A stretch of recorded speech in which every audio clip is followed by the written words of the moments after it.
कृषि दर्शन कृषि दर्शन कृषि दर्शन कृषि दर्शन कृषि दर्शन कृषि दर्शन। खेतीबाड़ी पर आधारित कार्यक्रम कृषि दर्शन में सभी किसान भाई बहनों का स्वागत है। मैं हूं मास्टर जी। मैं हूँ रमनी बहन। नमस्कार। तो किसान भाई बहनों, कार्यक्रम की शुरुआत करेंगे कृषि समाचार से। नमस्कार, कृषि समाचार में आपका स्वागत है। मैं हूं आपके साथ अनामिका। आइए देखते हैं आज कृषि समाचार में क्या है खास। बीएयू में हुआ डॉक्टर कार्तिक उरांव मेमोरियल व्याख्यान का आयोजन। गाजर के बेहतर उत्पादन के लिए लगाए उन्नत प्रभेद पूसा मेघाली। नर्सरी में पटवन के लिए उपयोगी है कृषि उपकरण झरनी। अब समाचार विस्तार से। कई दफा किसी फसल में कोई रोग या कीटों का प्रकोप बहुत तेजी से फैलता है और किसान खेतीबाड़ी में व्यस्तता के कारण कृषि विशेषज्ञ से नहीं मिल पाते हैं। ऐसी स्थिति में किसान अविलंब समस्या का हल जानने के लिए फोन करके कृषि विशेषज्ञ से जानकारी हासिल कर सकते हैं। किसानों को लाभ पहुंचाती है। जैसे अभी हम लोग ऑफ कैंपस के द्वारा जो ट्रेनिंग करते हैं उससे बहुत सारे किसान समय से नहीं आ सकते हैं, अगर वो अपने खेत में काम कर रहे होते हैं तो, जिससे वो बहुत सारे चीज़ छूट जाते हैं, वो सीख नहीं सकते हैं। अब वो किसान पे गए, बहुत सारी बीमारियां होती है जो बहुत तेज़ी से फैलती है। अब तेज़ी से फैलती है तो वो केवीके या फिर किसी भी सीनियर साइंटिस्ट से मिलने के लिए समय का अभाव होता है। लेकिन अगर वो चाहेंगे कि हम जल्दी हमें कि इसका सॉल्यूशन हो तो हमें कॉल करते हैं या फिर एसएमएस के माध्यम से वो हम पूछते हैं। तो हम एक्सपर्ट, जो हमारे यहाँ बहुत सारे एक्सपर्ट मौजूद हैं, उससे हम लोग उसका सलाह मशवरा करके उससे एसएमएस के द्वारा उसके सॉल्यूशन करते हैं, जो उसको खेत तक एसएमएस पहुँचती है और खेत में ही उसका सॉल्यूशन हो जाता है।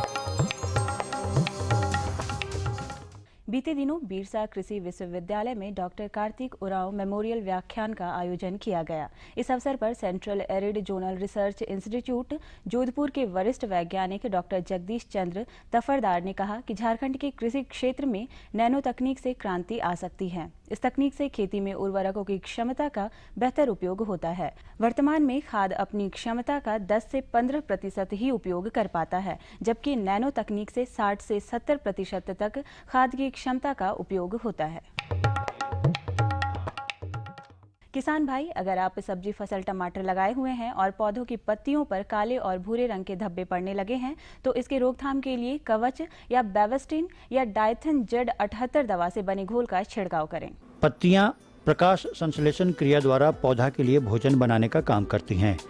पत्तियां रोगग्रस्त हों तो पौधों का मुरझाना तय है। जो किसान टमाटर सब्जी फसल की खेती कर रहे हैं वो पत्तियों में लगने वाले रोग के प्रति सावधान रहें।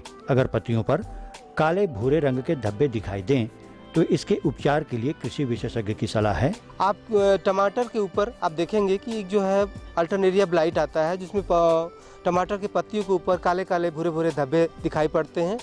शुरू में छोटे धब्बे होते हैं और जो है जैसे इनको फेवरेबल वातावरण मिलता है बड़े आकार के जो है धब्बे हो जाते हैं।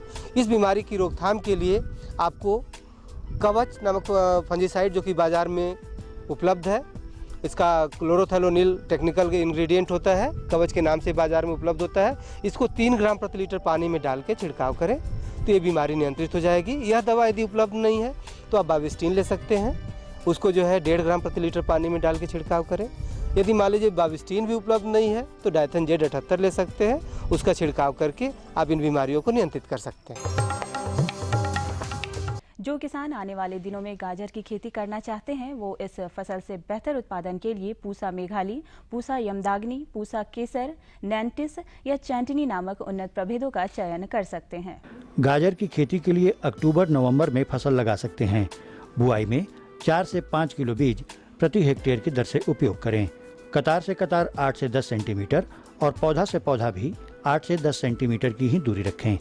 अच्छी उपज लेने के लिए पूसा मेघाली, पूसा यमदाग्नि, पूसा केसर, नैंटिस या चैंटनी नामक उन्नत प्रभेद लगा सकते हैं। इनकी उत्पादन क्षमता 200 से 225 क्विंटल प्रति हेक्टेयर है। किसान अगर पॉली हाउस में बिचड़ा उत्पादन कर रहे हैं तो पौधों को पानी पहुंचाने के लिए झरनी का इस्तेमाल कर सकते हैं। ये प्रो ट्रे में लगे बिचड़ों के पटवन के लिए भी एक कारगर उपकरण माना जाता है।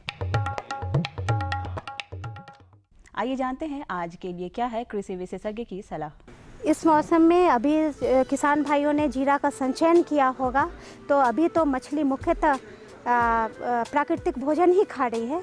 अगर प्राकृतिक भोजन की कमी दिखती है तो चावल का कोढ़ा और सरसों की खल्ली बराबर मात्रा में किसान भाई अपने तालाब में छिड़के और उसके अलावा चूना और गोबर का प्रयोग करेंगे, जिससे प्राकृतिक भोजन लगातार बनती रहेगी और मछली का आहार बनता रहेगा। और अब एक नज़र राज्य के 5 प्रमुख शहरों के मौसम के मिजाज पर।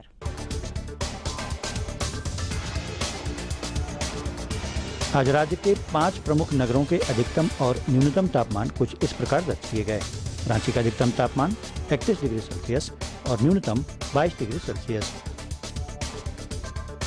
जमशेदपुर का अधिकतम तापमान 33 डिग्री सेल्सियस और न्यूनतम 24 डिग्री सेल्सियस।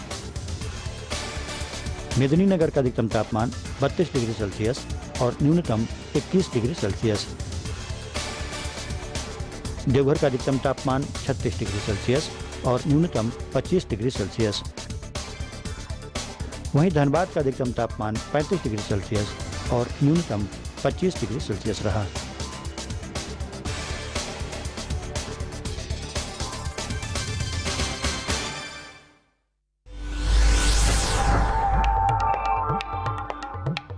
और अब मंडी भाव में आइए नजर डालते हैं अनाजों के भाव पर।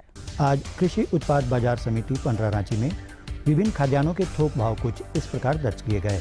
चावल मोटा 2,300 रुपये से 2,400 रुपये, चावल मध्यम 2,500 रुपये से 2,600 रुपये, चावल उत्तम 3,500 रुपये से 3,700 रुपये, गेहूँ 1,650 रुपये से 1,750 रुपये, चना 3,300 रुपये से 3,500 रुपये, दाल अरहर 6,200 रुपये से 6,400 रुपये, दाल मसूर 5,600 रुपये से 5,800 रुपये, दाल चना 3,700 रुपये से 3,900 रुपये, सरसों तेल 8,500 रुपये से 9,000 रुपये, चीनी 3,450 रुपये से 3,525 रुपये, आलू 1,200 रुपये से 1,400 रुपये और प्याज 1,300 रुपये से लेकर 1,500 रुपये प्रति क्विंटल रहा। कृषि समाचार में आज इतना ही। अगले दिन अगले अंक में फिर मुलाकात होगी कुछ ताज़ा तरीन खबरों के साथ। तब तक के लिए दीजिए इजाज़त। नमस्कार, जोहार। तो कृषि समाचार में किसान भाइयों, आपने देखा मौसम का मिजाज, मंडी भाव और कृषि से संबंधित ढेर सारी जानकारी। कार्यक्रम में अभी बहुत कुछ बाकी है किसान भाई बहनों, लेकिन यहाँ पर लेंगे एक छोटा सा विराम। ये लो और बताओ। बस। अरे ये क्या भैया जी, बस इतनी सी रासायनिक खाद? किसानी छोड़ रहे हो क्या? किसानी नहीं, नादानी छोड़ रहे हैं। मिट्टी की जांच कराई है।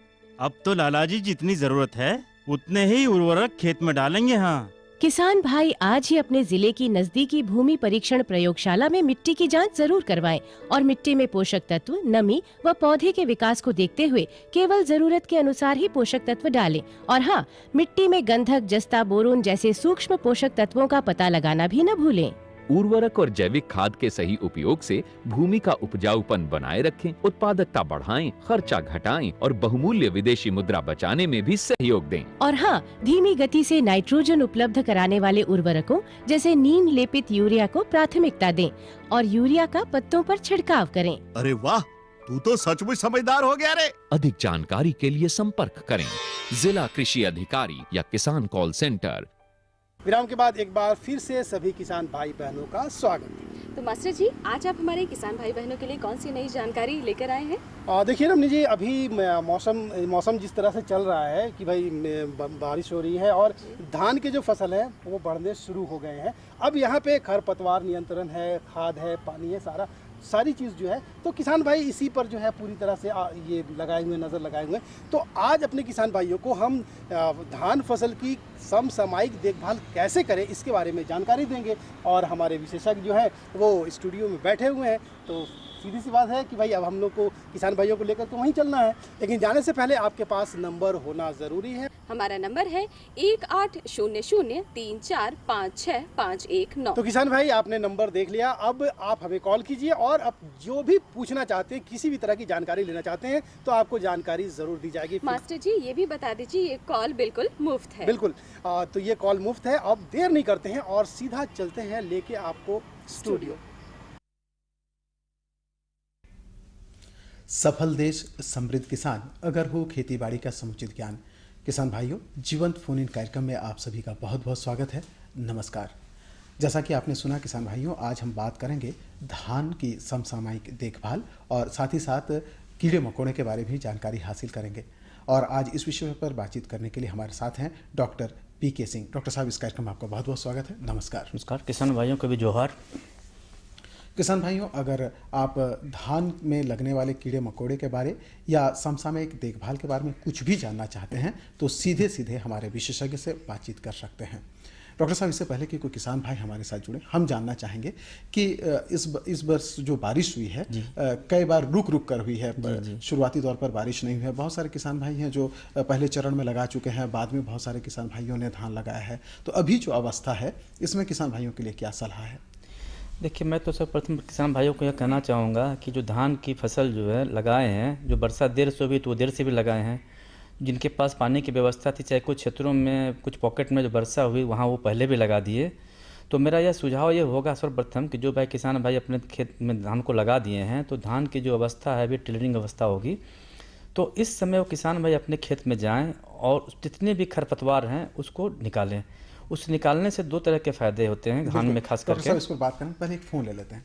हेलो हेलो जी, नमस्कार, स्वागत है आपका। क्या प्रश्न है? सर, मेरा प्रश्न है कि धान की फसल में जो फूल लगना स्टार्ट होता है वो कब स्टार्ट होता है? अच्छा, धान की फसल में जो फूल लगता है वो कब लगना शुरू होता है? देखिए, धान की जो फसल है ना उसका फूल लगना जो है वो धान की कितने दिन की वैरायटी है उस पर निर्भर करता है। तो जैसे अगर कोई 90 दिन की वैरायटी है तो उसमें जो फूल लगेगा तो 60 दिन के बाद फूल निकलना शुरू हो जाएगा। अगर कोई मान लीजिए उससे ज़्यादा दिन की वैरायटी है, 120 दिन की वैरायटी है, तो उसमें जो निकलेगा करीब 75 दिन के बाद निकलेगा। क्योंकि धान की जो है पहले वाली अवस्था होती है, जो वनस्पतिक बढ़वार होती है और टिलरिंग फेज है, वो प्रत्येक वैरायटी का फिक्स है। और जो रिप्रोडक्टिव फेज है वो 30 दिनों का होता है, जो कहते हैं जिसमें रेफनिंग होता है, वो सभी वैरायटी के लिए बराबर है। तो यह मुख्य निर्भर करता है कि वैरायटी कितने दिनों की है, उस पर वो निर्भर करता है कि कब फूल निकलेगा। बिल्कुल, उम्मीद है कि आपको आपके प्रश्न का उत्तर मिल गया होगा। डॉक्टर साहब बता रहे थे कि जी हाँ, मैं ये बता रहा था कि धान भाई जो लगा लिए हैं खेत में, तो वो खेत में जाएं और अपने खरपतवार को निकाल लें। उससे तो दो फायदा ये है कि एक तो खेत उनका साफ हो जाएगा, और धान की फसल के लिए सबसे महत्वपूर्ण चीज़ है कि अगर वो खेत में चलेंगे तो एरेशन होता है। एरेशन जो होती है उससे हवा जाता है, उसको प्रकाश मिलता है, लाइट मिलेगा, धान निकाल लेंगे तो वो फ़ायदा होगा।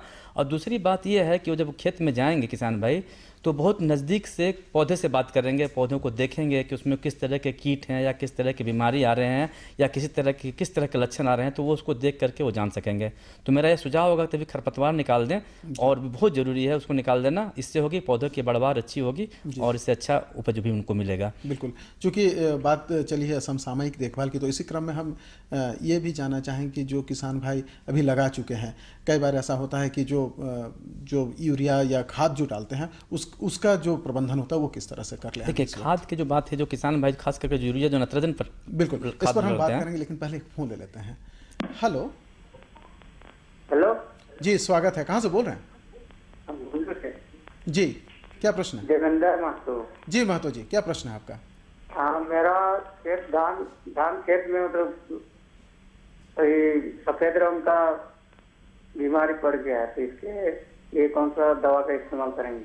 अच्छा, देखिए, जो अभी सफ़ेद रंग का बीमारी पड़ गया है, एक तरह का कीड़ा होता है जो केसवर्म होता है, वो धान को काट देता है। खास करके जब वर्षा नहीं होती है, रुक जाती है, खेत में जब पानी लग जाता है तो इस कीट का प्रकोप होता है। तो ये इस तरह से कि वो कीट जो होते हैं रात में आते हैं, केस मतलब नली जैसा बना लेते हैं और उसको काट देते हैं, और बाद में जब वो खुल जाता है तो पूरा वो सफ़ेद हो जाता है। वो खास करके बक्की कीड़ा है। तो मैं यहाँ किसान भाई को यह सलाह देना चाहूँगा कि जो उनके पूर्वज के जो ज्ञान है, जैसा कि लोग करते हैं, उसको ज़रूर करें। जो पूर्वज उनके ये करते थे कि कोई डाली गाड़ देते थे, तो अब हम लोग उसी चीज़ को कहते हैं कि वो टी आकार का एक लकड़ी बना लें, उसको अपने खेत में डाल दें, जिस तरह से चिड़ियाँ आएगी और चिड़ियाँ आएगी उस कीड़े को खा करके मार देगी। और दूसरा ज़रूरी बात यह है, अगर आपके पास जल की पानी की व्यवस्था है, क्योंकि वर्षा हो रही है, कभी नहीं हो रही है, तो जब वर्षा नहीं होती है, खेत में जल जमाव हो जाता है, तो उसी समय इस कीट का प्रकोप होता है। तो मेरा यह सुझाव होगा कि अगर किसान भाई एक रस्सी ले लें, दोनों तरफ से पकड़ लें और पेड़ धान के पौधों को पूरी तरह से हिला दें। हिला देने से ये होगा कि ये जो कीड़े जो होते हैं कि वो खास करके रात में आते हैं, रात में खाते हैं और दिन में छुपे रहते हैं पेड़ धान के पौधों पर, तो उससे वो नीचे गिर जाएंगे और गिरने के उपरांत आप अपने खेत के पानी को बहा करके निकाल दीजिए, नष्ट हो जाएगा। हाँ, वो कीड़े बह जाएंगे और निकल जाएगा। और दूसरा बात तो ये है, फोन लाइन पर और एक हमारे कॉलर बने हुए हैं। हेलो अच्छा, हाँ हाँ, तो मैं किसान भाई को बोलना चाहता था कि अगर इस तरह से करेंगे तो कीट का स्वतः नियंत्रण हो जाएगा। और दूसरा ये है कि अगर आप देखेंगे ज़्यादा नुकसान हो रहा है तो एक रासायनिक दवा आती है, क्विनोलफास नाम की दवा आती है, उसकी जो है 1 मिलीलीटर मात्रा को 1 लीटर पानी में मिला लें और मिलाने के उपरांत शाम के समय में छिड़काव करें तो ज़्यादा प्रभावी होता है, इसलिए कि कीट जो है रात्रिचर है, रात में होता है। और दूसरा भाई, मैं किसान भाई को यह भी कहना चाहूँगा कि अगर वो कीड़े जो होते हैं जो खास करके प्रकाश की ओर आकर्षित होते हैं, तो शाम के समय में खेत के पास अगर कोई पुआल उवाल सूखी चीज़ हो, जो बेस्ट चीज़ है, उसको जला देते हैं तो उसमें भी वो कीड़े, उसके फतंगे आके फंस जाएंगे। और किसान भाई को यह ध्यान रखना होगा कि अगर 2 कीड़े फंस गए तो उससे आने वाले 250 कीड़े नहीं बनेंगे। बिल्कुल। एक और फोन ले लेते हैं। हेलो हेलो, लगता है उनके साथ हमारा संपर्क नहीं हो पा रहा है। ये तो आपने दोनों तरह की जो ये है, कुछ देसी उपाय जो हमारे पारंपरिक उपाय हैं उसका भी आपने बता दिया, और जो हमारे कीटनाशक उपयोग कर सकते हैं उसका भी। डॉक्टर साहब, फिर आगे हम बढ़ाते हैं। इस वक्त कौन कौन से प्रमुख कीट जो हैं लग सकते हैं फसलों में? जो अभी के समय में देख रहा हूँ, जो धान में जो है कि पत्तियां निकल रही है, पत्तियां जो है उसको पत्ती को बांधने वाले कीड़े हैं जो लीफ फोल्डर के नाम से जाते हैं, जो मतलब पत्तियों को पत्ती मोड़क कीड़ा कह सकते हैं, उनका भी प्रकोप दिख रहा है। और दूसरा कीड़ा जो है खास करके पत्तियों को खाने वाले से संबंधित है, कुछ हिस्पा वगैरह का, बाकी वो बहुत कम है।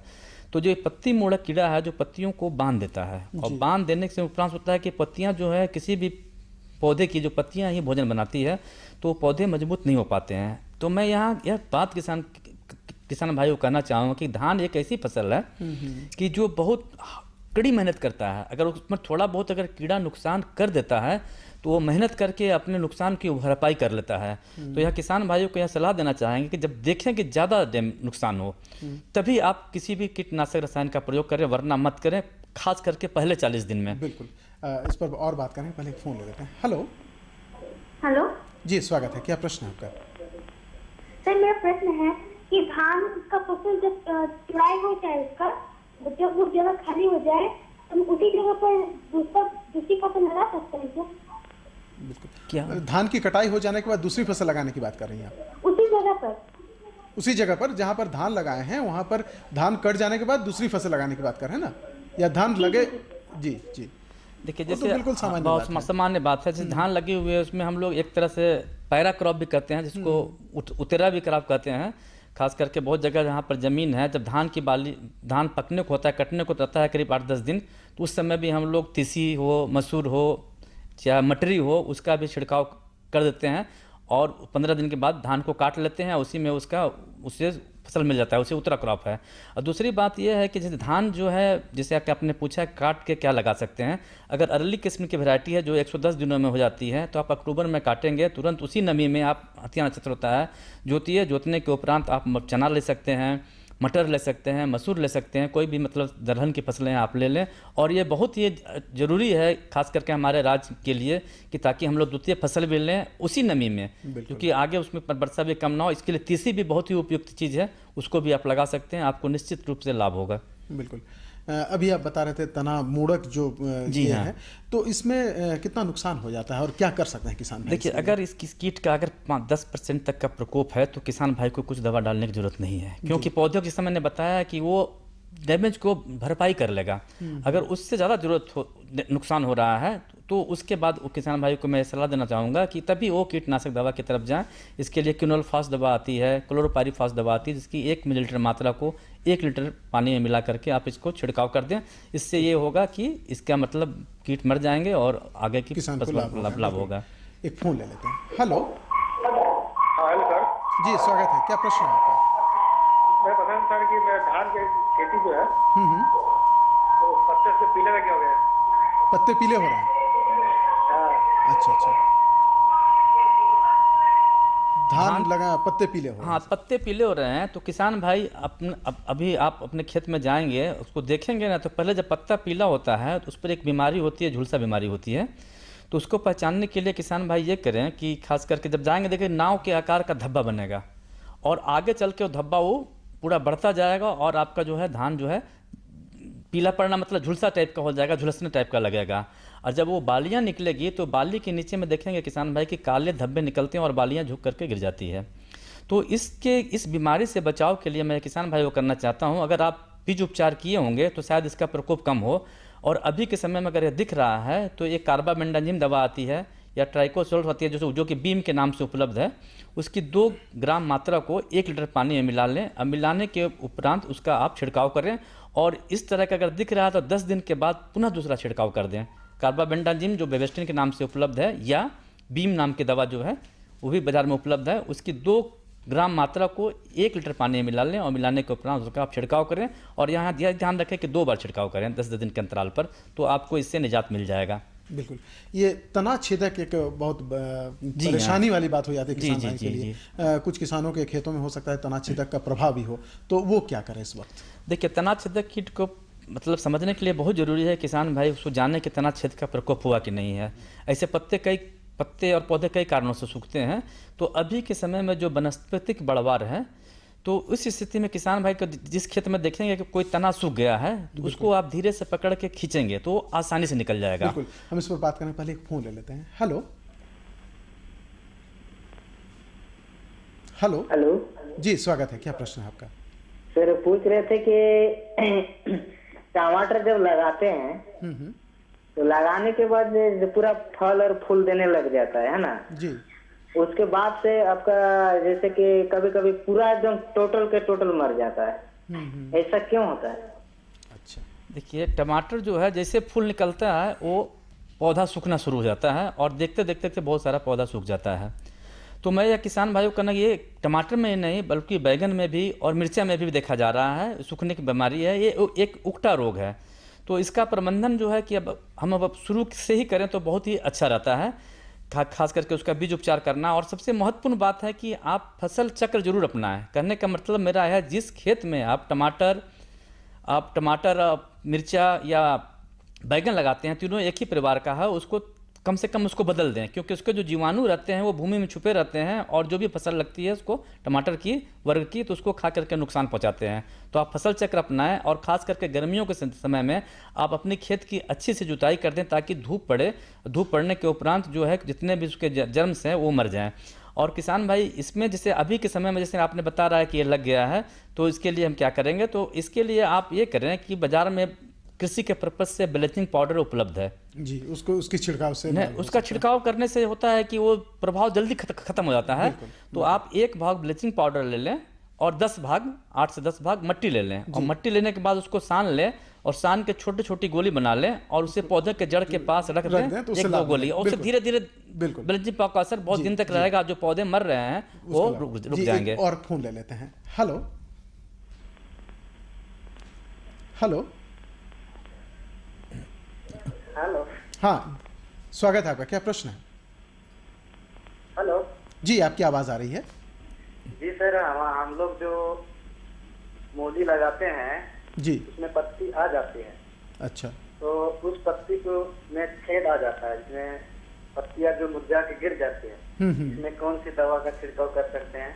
जी, देखिए, बोदी लगाएं जो अच्छा है। बोदी जो लगती है उसकी पत्तियां सूखती है, छेद हो जाती है जी, तो उसमें कुछ नहीं। आजकल के समय में कम से कम पत्ती खाने वाले कीड़े हैं तो लगते हैं जो पत्तियों को जगह जगह पर छेद कर देते हैं बोदी में, और वो उससे काफ़ी नुकसान होता है। उसे बहुत ज़्यादा नुकसान तो नहीं होता है, फिर भी अगर लगता है। और दूसरी बात होती है कभी कभी बीमारियां भी लगती है तो उससे भी पहले जालीनुमा बन जाएगा, जालीनुमा होने के बाद छेद हो जाएगा। तो दोनों चीज़ अलग अलग है।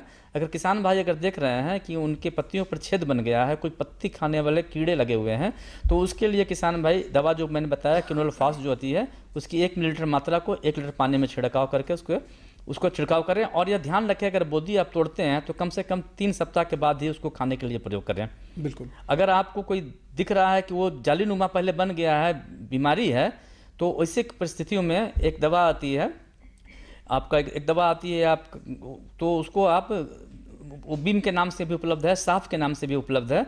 उसकी 2 ग्राम मात्रा को 1 लीटर पानी में मिला करके आप उसका छिड़काव करें तो उससे अगर पत्ती में बीमारी की वजह से छेद हो रहा होगा तो उससे भी काफ़ी नुकसान से आप बच सकते हैं। बिल्कुल, डॉक्टर साहब, कीड़ों के बारे या धान की समसामयिक फसल के बारे बात करने के लिए का जो आधार फलक है वो काफ़ी विस्तृत है, लेकिन हमारी एक समय की सीमा है। किसान भाइयों, संभवतः सारी बातें आज तो नहीं हो पाई, बहुत सारी चीज़ों के बारे हम नहीं बता पाए, जैसे साढ़ा कीट के बारे नहीं बता पाए, झुलसा रोग के बारे में विस्तृत रूप से इस विषय पर फिर हमारी कभी बात होगी। किसान भाइयों, आपने हमारा कार्यक्रम देखा, आपको इसका निश्चित रूप से लाभ मिलेगा, और डॉक्टर साहब आप हमारे कार्यक्रम में आए इसके लिए आपका बहुत बहुत धन्यवाद। किसान भाइयों, आपसे भी चाहते हैं इजाज़त। नमस्कार, जोहार।